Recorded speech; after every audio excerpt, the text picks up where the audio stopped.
Hello दोस्तों, स्वागत है आपका पेपरलेस नॉलेज में। तो आज हम बात करने वाले हैं करंट अफेयर्स और विज्ञान संबंधित कुछ प्रश्नों पे, जो कि आपकी परीक्षाओं की दृष्टि से बहुत ही महत्वपूर्ण साबित होने वाले हैं।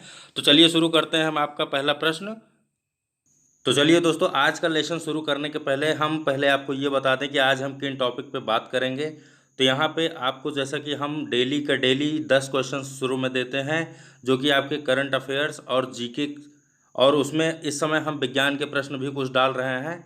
और इसके बाद जो हम आपसे वन लाइनर के क्वेश्चंस देते हैं, जिनको आपको ही उसको समझना होता है, उसका आंसर देना होता है, वो इस समय जो हम दे रहे हैं वो पर्यावरण संबंधित आधारित है, क्योंकि आपके आने वाले अभी जो है सीटेट की परीक्षा है और उसमें जो है आपका लेखपाल की परीक्षा आ रही है, तो उसके दृष्टि से यह महत्वपूर्ण प्रश्न बन सकते हैं। तो यहाँ पे हम अपना आज का प्रश्न पहला शुरू कर रहे हैं। यहाँ पे दिया गया है कि अंतर्राष्ट्रीय संग्रहालय दिवस कब मनाया जाता है। तो यहाँ पे 4 ऑप्शन दिया गया है: 18 मई, 19 मई, 17 मई और 26 मई। तो यहाँ पे जो आपका सही उत्तर होगा वो है आपका option A, 18 May. Option A आपका यहाँ पे सही है। 18 मई को हम अंतर्राष्ट्रीय संग्रहालय दिवस के रूप में मनाते हैं। 18 मई यानी आज 19 मई है, कल 18 मई थी, कल के दिन हमने अंतर्राष्ट्रीय संग्रहालय दिवस मनाया। ठीक, अंतर्राष्ट्रीय संग्रहालय दिवस मतलब international museum day. International museum day 18 मई को मनाया जाता है, ये आप नोट कर लीजिए। 18 मई को हम इंटरनेशनल म्यूजियम डे के रूप में जानते हैं। अब आपको एक चीज़ और बता दें कि इस समय भारत में कितने संग्रहालय हैं। तो भारत में इस समय 40 संग्रहालय हैं। और साथ ही साथ एक चीज़ और यहाँ पे आपको हम बता दें कि 18 मई के दिन जो भी भारत में जितने भी संग्रहालय हैं, 18 मई के दिन जितने भी संग्रहालय हैं वो भारत सरकार की तरफ से फ्री कर दिए जाते हैं, निःशुल्क कर दिए जाते हैं, इनकी कोई फीस नहीं लगती है। अब हम आगे चलते हैं नेक्स्ट क्वेश्चन पे। तो हमारा नेक्स्ट क्वेश्चन है, किस राज्य की सरकार द्वारा राजीव गांधी किसान न्याय योजना की शुरुआत की गई। तो यहाँ पे आपका 4 ऑप्शन दिया गया है: मध्य प्रदेश की सरकार द्वारा, छत्तीसगढ़ की सरकार द्वारा, तेलंगाना की सरकार द्वारा, उत्तर प्रदेश की सरकार द्वारा। तो जैसा कि आपको पता है कि इस समय हर प्रदेश कोई ना कोई योजना को ज़रूर लॉन्च किए हैं। ठीक है, तो यहाँ पे जो आपसे पूछा गया है कि राजीव गांधी किसान न्याय योजना, तो राजीव गांधी किसान न्याय योजना की शुरुआत जो है वो आपका ऑप्शन बी यहाँ पे सही है, छत्तीसगढ़ की सरकार द्वारा। ठीक, अब छत्तीसगढ़ की सरकार द्वारा किसान न्याय योजना की शुरुआत की गई है। राजीव गांधी किसान न्याय योजना की शुरुआत की गई है, जो कि यहाँ के मुख्यमंत्री भूपेश बघेल जी की अध्यक्षता में इसकी शुरुआत की गई। ठीक, यहाँ के मुख्यमंत्री भूपेश बघेल जी हैं, हमने आपको पिछले भी वीडियोज़ में बताया है अपने। और साथ ही साथ आपको ये बता दें कि इस योजना से लाभान्वित कौन होंगे। तो इस योजना से यहाँ के जो मध्यम निम्न वर्ग के किसान हैं वो इस योजना का लाभ उठा पाएंगे। और साथ ही साथ छत्तीसगढ़ की सरकार ने इस योजना को किसानों की फसल को उत्पादन को लेके जो है उनको प्रोत्साहित करने के लिए राजीव गांधी किसान न्याय योजना की शुरुआत की है। अब आपको बता दें कि इस योजना की शुरुआत कब होगी। जैसा कि यहाँ पे किया कहा गया है कि शुरुआत की गई, लेकिन आपको बता दें कि इस योजना को लागू कब से किया जाएगा। तो इस योजना को लागू 21 मई से किया जाएगा। ठीक है, 21 मई 2020 से इस योजना को लागू कर दिया जाएगा। 21 मई से क्यों किया जाएगा? क्योंकि यहाँ पे आपको नाम दिया गया है राजीव गांधी। ठीक, जैसा कि नाम से ही आपको पता चलना चाहिए। राजीव गांधी जी आज 19 तारीख है, 21 मई को राजीव गांधी जी की पुण्यतिथि के शुभ अवसर पर इसको लॉन्च किया जाएगा। ठीक, तो यहाँ पे आपको जैसा हमने बताया कि छत्तीसगढ़ की सरकार द्वारा इसको लॉन्च किया गया है। राजीव गांधी जी की पुण्यतिथि के शुभ अवसर पर इसको लॉन्च किया जाएगा और मुख्यमंत्री भूपेश बघेल जी की अध्यक्षता में इस योजना की शुरुआत की गई और इससे किसानों को लाभ मिलेगा। ठीक, और किसानों के उत्पादन को प्रोत्साहित करने के लिए इस योजना की शुरुआत की गई। इतने तरीके के आपको यहाँ पे क्वेश्चन का जवाब मिल सकता है और इतने तरीके के क्वेश्चन आपसे यहाँ पे पूछे जा सकते हैं। ठीक, अब हम नेक्स्ट पे चलते हैं। तो हमारा नेक्स्ट है, नेशनल डेंगू दिवस कब मनाया जाता है। तो यहाँ पे आपका 4 ऑप्शन दिया गया है। ऑप्शन ए है 15 मई, दूसरा है 16 मई, तीसरा है 17 मई और चौथा है 18 मई। तो यहाँ पे जो आपका सही उत्तर होगा वो है आपका ऑप्शन बी, 16 मई। 16 मई के दिन हम नेशनल डेंगू दिवस के रूप में मनाते हैं। ठीक, अब यहाँ पे आपको एक चीज़ और बता दें कि इस जैसे यहाँ पे डेंगू दिवस की बात हुई है तो डेंगू के बारे में थोड़ा सा जान लेते हैं। डेंगू के लक्षण कौन कौन से होते हैं? तो डेंगू जो है आपको हम बता दें कि डेंगू की वजह से लगभग जैसे 5 दिन अगर कोई भी पेशेंट है, कोई भी इंसान है, कोई भी मनुष्य है तो उसको जो है 5 दिन तक तेज़ बुखार आता है। ठीक, और साथ साथ इसको उनको जो है सर्दी लगती है। तो ये इसके लक्षण हैं। साथ ही साथ सिर दर्द, कमर दर्द, जोड़ों का दर्द, थकान और उसके साथ साथ जैसे आदमी इंसान जो है वो कमज़ोरी भी महसूस करता है। तो ये सब इसके जो है लक्षण हैं। और प्लेटलेट्स वगैरह इसकी जैसे इंसान की प्लेटलेट्स जो होती हैं वो इसमें धीरे धीरे तेज़ी से गिरने लगती हैं। ये इसका जो है एक प्रमुख कारण है। प्लेटलेट्स जो है वो तेज़ी से गिरने की वजह से इसमें इंसान की मृत्यु भी हो सकती है। तो डेंगू दिवस को हम 16 मई के दिन मनाते हैं और ये इतने तरीके के लक्षण हैं जो कि हमने आपको बताया इसमें। ठीक, अब इसके साथ हम नेक्स्ट पे चलते हैं। तो नेक्स्ट क्वेश्चन हमारा है, राष्ट्रीय प्रवासी सूचना प्रणाली का शुभारंभ केंद्र सरकार के किस मंत्रालय द्वारा किया गया? यहाँ पे आपका 4 ऑप्शन दिया गया है, वित्त मंत्रालय द्वारा, गृह मंत्रालय द्वारा, रक्षा मंत्रालय द्वारा, विदेश मंत्रालय द्वारा। तो यहाँ पे जो आपका सही उत्तर होगा वो है आपका ऑप्शन बी, गृह मंत्रालय द्वारा राष्ट्रीय प्रवासी सूचना प्रणाली का शुभारंभ किया गया। गृह मंत्रालय मतलब भारत का गृह मंत्रालय, जो कि इस समय अमित शाह जी के पास है। अमित शाह जी भारत के गृह मंत्री हैं। इनके द्वारा इस योजना का शुभारंभ किया गया। अब आपको बता दें कि गृह मंत्रालय ने प्रवासियों पर नज़र रखने के लिए, मतलब यह किसके लिए लॉन्च किया गया, तो वो हम बता रहे हैं आपको कि ये प्रवासियों पर नज़र रखने के लिए मौजूदा एनडीएमए जीआईएस प्रणाली के आधार पर, एनडीएमए एक जो है आपकी संस्था है, एनडीएमए जीआईएस प्रणाली के आधार पर राष्ट्रीय प्रवासी सूचना प्रणाली शुरू की। ठीक, इस प्रणाली को जो है वो एनडीएमए के प्रणाली के आधार पर शुरू किया गया है। ये भी आपका एक पॉइंट बन सकता है यहाँ पे। और साथ ही साथ आपको ये बता दें कि यह किस बेस पर आधारित है। तो यह प्रणाली राष्ट्रीय आपदा प्रबंधन प्राधिकरण एनडीएमए, जैसा कि हमने अभी बताया आपको, एनडीएमए के जियोग्राफिक इंफॉर्मेशन सिस्टम मतलब कि जीआईएस पोर्टल पर आधारित है। ठीक, अब इसे लॉन्च क्यों किया गया इसके बारे में थोड़ा सा जान लें। तो यह पोर्टल एक राज्य से दूसरे राज्य की यात्रा करने के वाले प्रवासियों को एक केंद्रीय कोष और संपर्क साधन में सहायता करने के लिए इसको लॉन्च किया गया। मतलब कि यह जो है केंद्रीय कोष और संपर्क साधने में सहायता करेगा। राष्ट्रीय प्रवासी सूचना प्रणाली जो लॉन्च किया गया है वो इसका प्रमुख साधन है। ठीक, अब हम नेक्स्ट क्वेश्चन पे चलते हैं। तो हमारा नेक्स्ट क्वेश्चन है, भारतीय अंतरिक्ष अनुसंधान संगठन इसरो स्थानीय स्टार्टअप की तकनीकों का इस्तेमाल अपने किस मिशन के लिए करेगा? तो यहाँ पे आपका 4 ऑप्शन दिया गया है। पहला है चंद्रयान 3, दूसरा मिशन मंगल 2, तीसरा गगनयान और चौथा है इनमें से कोई नहीं।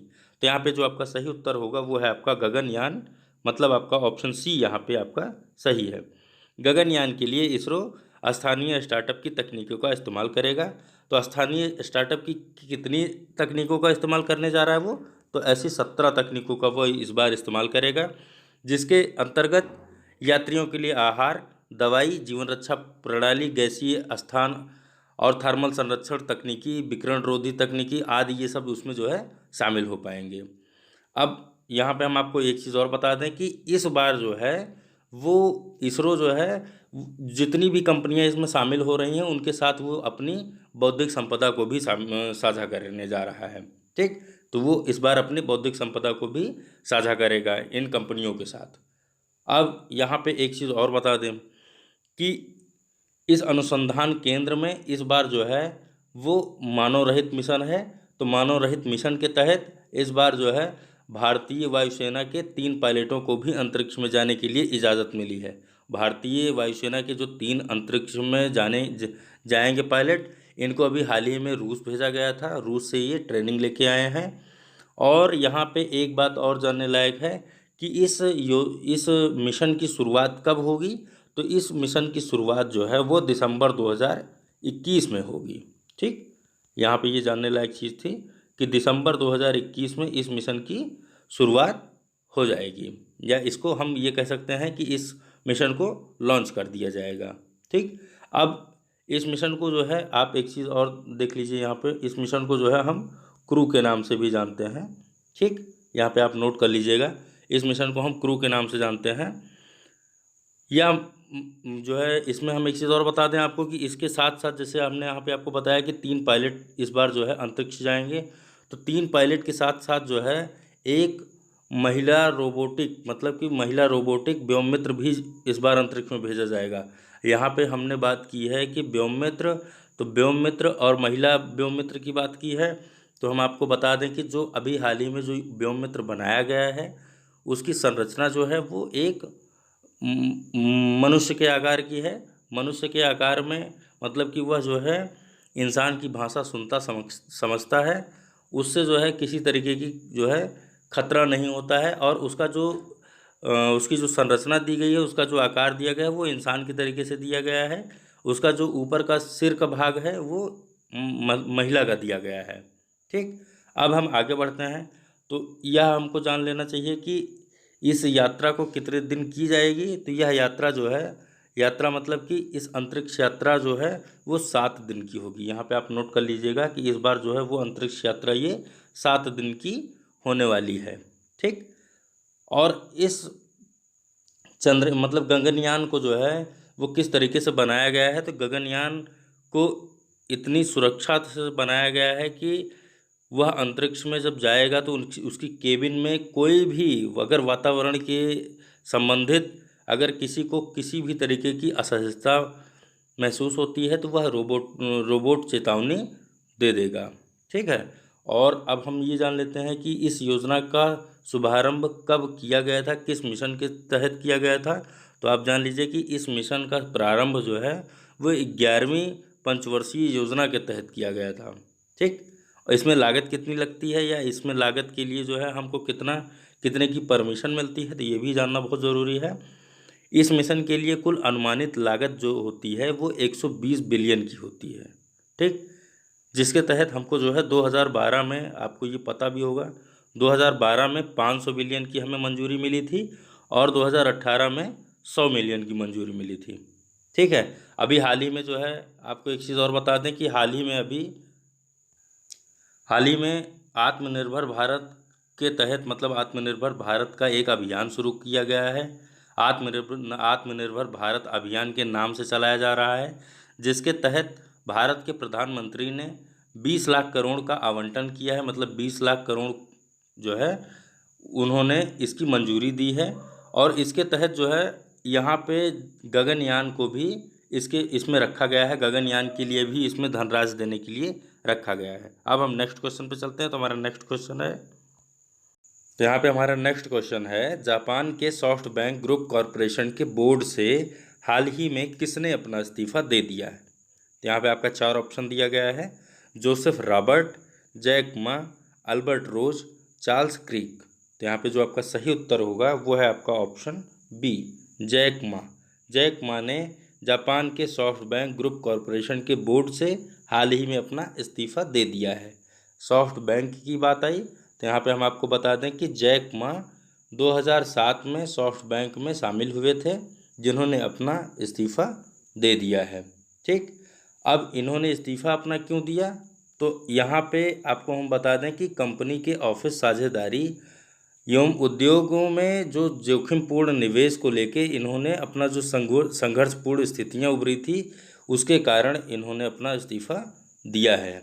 जैक मा एशिया के बड़े अरबपतियों में इनका नाम आता है। तो ये आपको एक चीज़ और बता दें कि यहाँ पे जैक मा अलीबाबा ग्रुप के संस्थापक भी थे। ठीक है, अलीबाबा ग्रुप जो कि चीन में स्थित है, चीन में अलीबाबा ग्रुप के संस्थापक थे, और इन्होंने अभी हाल ही में अपना इस्तीफ़ा दे दिया है। ठीक,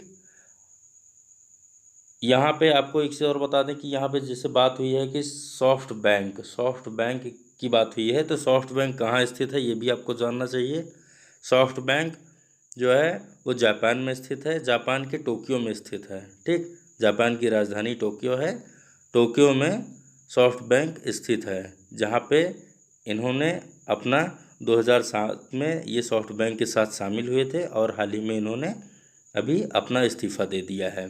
ठीक, और यहाँ पे जैसे हम अगर इनके बारे में बात कर रहे हैं, हमने जैसे बताया कि एशिया के सबसे अमीर आदमी हैं ये, तो आपको बता दें कि मुकेश अंबानी जो कि भारत के सबसे बड़े अमीर आदमी हैं, उनके ऊपर इनका नाम आता है एशिया के सबसे बड़े आदमी में, तो वो जैक मा है। जैक मा के बाद मुकेश अंबानी का नंबर आता है।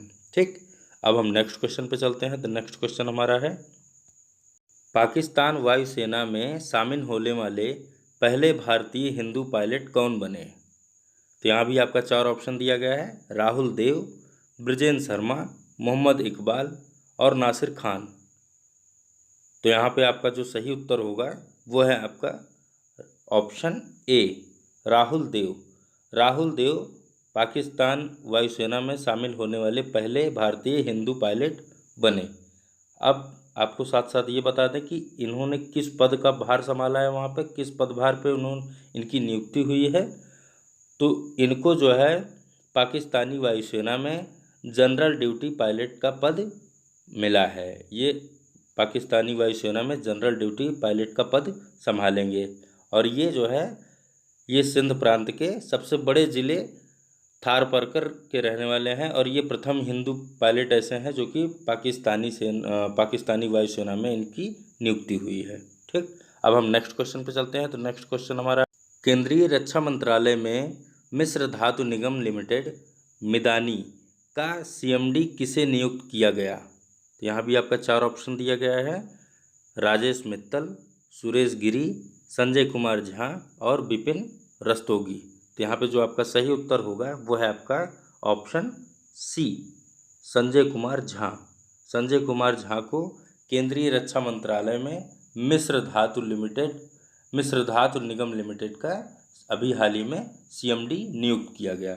अब हम आपको बता दें कि इसका जो है इसकी स्थापना कब हुई थी, मतलब कि केंद्रीय रक्षा ये मिस्र धातु लिमिटेड की स्थापना कब हुई थी? तो इसकी स्थापना सन 1973 में हुई थी, जो कि आंध्र प्रदेश के हैदराबाद ज़िले में हुई थी। ठीक, अब इसके बारे में थोड़ा सा हम जानते हैं कि इसका कार्य क्या होता है। तो यह जो है यह उपक्रम भारत के नाभिकीय अंतरिक्ष और प्रक्षेपास्त्र कार्यक्रमों के लिए महत्वपूर्ण उत्पादन करता है, जिसके अंतर्गत जो है आपका भारत के अस्त्र शस्त्र आदि का निर्माण होता है। अब यहाँ पे आपको बता दें कि इसके इस समय जो है अध्यक्ष कौन है, या आप इस तरीके से कह सकते हैं कि इसके अध्यक्ष और मुख्य कार्यकारी अधिकारी इसके कौन हैं। तो इसके अध्यक्ष दिनेश कुमार लिखी जी हैं, जो कि इसके अध्यक्ष और मुख्य कार्यकारी अधिकारी के रूप में इस समय नियुक्त हैं। और आपका यहाँ पे संजय कुमार झा जो है इसके अभी सीएमडी नियुक्त किए गए हैं। ठीक, अब हम नेक्स्ट पे चलते हैं। तो हमारा नेक्स्ट क्वेश्चन है, भारत डायनामिक्स लिमिटेड मतलब बीडीएल ने किस प्रौद्योगिकी संस्थान के साथ मिलकर NOCCA रोबोटिक्स वेंटिलेटर बनाने के लिए समझौता किया है? यहाँ पे आपका 4 ऑप्शन दिया गया है, IIT Roorkee, IIT Kanpur, IIT Delhi और IIT Bangalore.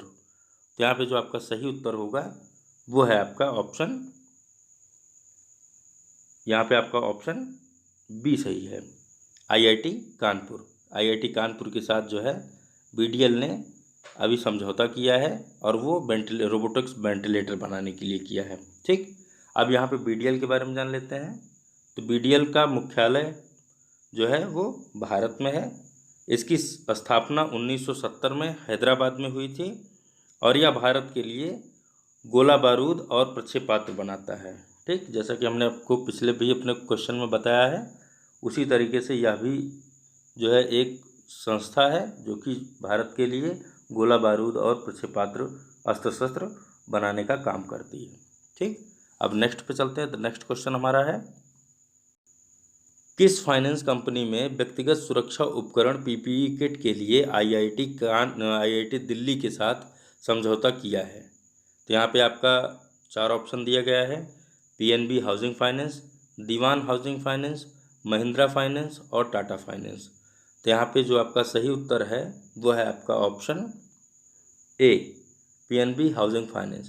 PNB housing finance के लिए अभी पीपीई किट बनाने के लिए आईआईटी दिल्ली के साथ जो है पीएनबी हाउसिंग फाइनेंस ने समझौता किया है।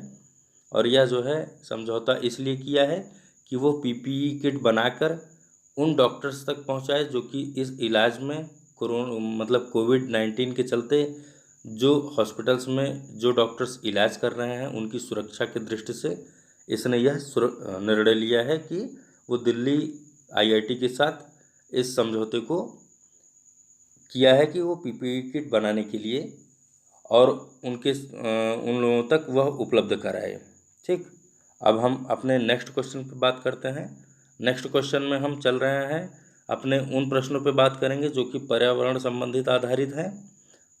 तो चलते चलते हम आपके लिए लेके आए हैं कुछ परीक्षा उपयोगी कुछ महत्वपूर्ण प्रश्न जो कि एक लाइन में ही आपको जो है मिल जाएंगे। तो इसका आपको अपने मन में ही सोच के इसका उत्तर देना है। तो चलिए हम अब बात करते हैं अपने एक लाइन के प्रश्नों। तो चलिए बात करते हैं हम आज अपने पर्यावरण संबंधित जो हमने प्रश्न दिए हैं। आपको 10 क्वेश्चंस हैं इसमें और इसमें आपको फटाफट सोचना है और इसका उत्तर देना है। तो बात करते हैं पहले प्रश्न की। मृदा प्रदूषण का सबसे महत्वपूर्ण कारक हो सकता है। यहाँ भी आपका 4 ऑप्शन दिया गया है, कांच, प्लास्टिक, अपमार्जक, कार्बन डाइऑक्साइड। तो यहाँ पे जो आपका उत्तर हो सकता है, फटाफट सोचिए इसका क्या उत्तर हो सकता है।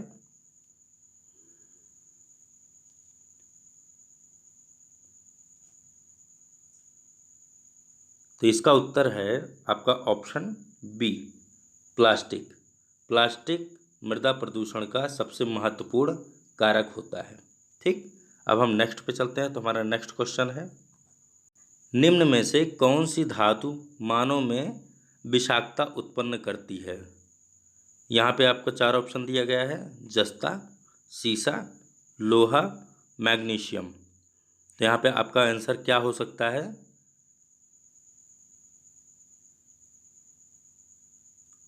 यहाँ पे आपका उत्तर होगा ऑप्शन बी, सीसा।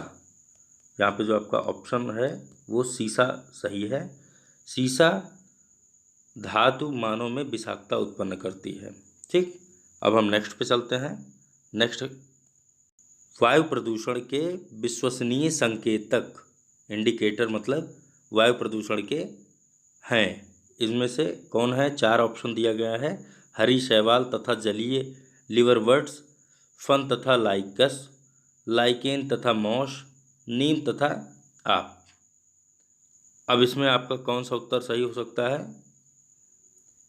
तो इसमें आपका जो आंसर सही होगा वो है आपका ऑप्शन सी, लाइकेन तथा मॉस। लाइकेन तथा मॉस वायु प्रदूषण के विश्वसनीय संकेतक हैं। ठीक, अब नेक्स्ट पे चलते हैं। द नेक्स्ट क्वेश्चन है, अधोलिखित में से प्रथम श्रेणी का प्रदूषण संकेतक कौन है। तो यहाँ भी आपका 4 ऑप्शन दिया गया है, मधुमक्खी, तितली, चूर्ण प्रवार मतलब इसको हम मोलास्का के रूप में भी जानते हैं, और डेडलियान। तो यहाँ पे आपका जो उत्तर हो सकता है वो कौन सा हो सकता है। यहाँ पे आपका आंसर है ऑप्शन सी, चूर्ण प्रवार मतलब मोलास्का। ठीक, अपने उत्तर से इसको मिला लीजिएगा। तो हम नेक्स्ट क्वेश्चन पे चलते हैं। नेक्स्ट है हमारा, भूमिगत जल को दूषित करने वाले अजैविक प्रदूषक हैं। 4 ऑप्शन दिया गया है, इनमें से कौन से अजैविक प्रदूषक हैं जो कि भूमिगत जल को दूषित करते हैं। बैक्टीरिया, शैवाल, आर्सेनिक और विषाणु। तो यहाँ पे आपका कौन सा आंसर है जो सही है। यहाँ पे आपका जो उत्तर होगा वो है आपका ऑप्शन सी, आर्सेनिक। आर्सेनिक भूमिगत जल को दूषित करने वाले अजैविक प्रदूषक हैं। ठीक, अब नेक्स्ट पे चलते हैं। नेक्स्ट है हमारा, कोयला, पेट्रोल, डीजल आदि का दहन मूल स्रोत है। यहाँ पे आपका 4 ऑप्शन दिया गया है, जल प्रदूषण का, भू प्रदूषण का, वायु प्रदूषण का और ध्वनि प्रदूषण का। तो यहाँ पे आपका क्या आंसर हो सकता है, फटाफट सोचिए इसका क्या उत्तर हो सकता है। यहाँ पे आपका उत्तर होगा आपका ऑप्शन सी। ऑप्शन सी आपका यहाँ पे सही है, वायु प्रदूषण का। वायु प्रदूषण का कोयला, पेट्रोल, डीजल आदि दहन मूल स्रोत है। ठीक, अब नेक्स्ट क्वेश्चन पे चलते हैं। तो नेक्स्ट क्वेश्चन है हमारा, मानव जनित पर्यावरण प्रदूषण मतलब मैन मेड पॉल्यूशन कहलाते हैं। यहाँ पे आपका 4 ऑप्शन दिया गया है, परजैविक, प्रतिजैविक, ह्यूमेलिन और एंथ्रोयोजेनिक। तो यहाँ पे जो आपका उत्तर है, आपका उत्तर क्या हो सकता है यहाँ पे, मानव जनित पर्यावरण प्रदूषण कहलाते हैं। वो क्या कहलाते हैं, आपका उत्तर हो सकता है यहाँ पे जो वो है आपका ऑप्शन डी, एंथ्रोयोजेनिक। ठीक, यहाँ पे आपका ऑप्शन डी सही है, एंथ्रोयोजेनिक। ठीक, अब हम नेक्स्ट क्वेश्चन पे चलते हैं। तो हमारा नेक्स्ट क्वेश्चन है, किस देश में सर्वप्रथम अम्लीय वर्षा हुई थी। किस देश में सर्वप्रथम अम्लीय वर्षा हुई थी। पहला है फ्रांस में, फ्रांस 1970 में, इंग्लैंड 1970 में, नॉर्वे 1973 में और स्वीडन 1972 में। तो यहाँ पे आपका उत्तर है, उत्तर यहाँ पे क्या हो सकता है आपका, किस देश में सर्वप्रथम अम्लीय वर्षा हुई थी। 4 ऑप्शन में से आपका क्या उत्तर हो सकता है। यहाँ पे आपका जो उत्तर होगा वो है आपका ऑप्शन डी, स्वीडन 1972। सबसे पहले अम्लीय वर्षा जो हुई थी वह स्वीडन में हुई थी और 1972 में हुई थी। आप अपने उत्तर से इसको मिला लीजिए। नेक्स्ट क्वेश्चन पे चलते हैं। नेक्स्ट क्वेश्चन है हमारा, स्मोक सिटी ऑफ इंडिया की उपमा किसे प्रदान की गई है। यहाँ भी आपका 4 ऑप्शन दिया गया है, दिल्ली को, मुंबई को, कोलकाता को और कानपुर को। तो यहाँ पे जो आपका उत्तर हो सकता है वो कौन सा होगा, आपका यहाँ पे उत्तर है स्मोक सिटी ऑफ इंडिया की उपमा, आपका ऑप्शन सी है यहाँ पे सही, कलकत्ता को प्रदान की गई है। ठीक, कलकत्ता आपका स्मोक सिटी ऑफ इंडिया के नाम से जाना जाता है। अब हम नेक्स्ट पे चलते हैं। नेक्स्ट क्वेश्चन है हमारा, पेयजल में संख्या प्रदूषण मतलब आर्सेनिक कॉन्टेमिनेशन सर्वाधिक है। तो यहाँ पे आपका 4 ऑप्शन दिया गया है, चेन्नई में, कानपुर में, दिल्ली में और मुंबई में। तो यहाँ पे जो आपका आंसर हो सकता है वो क्या है,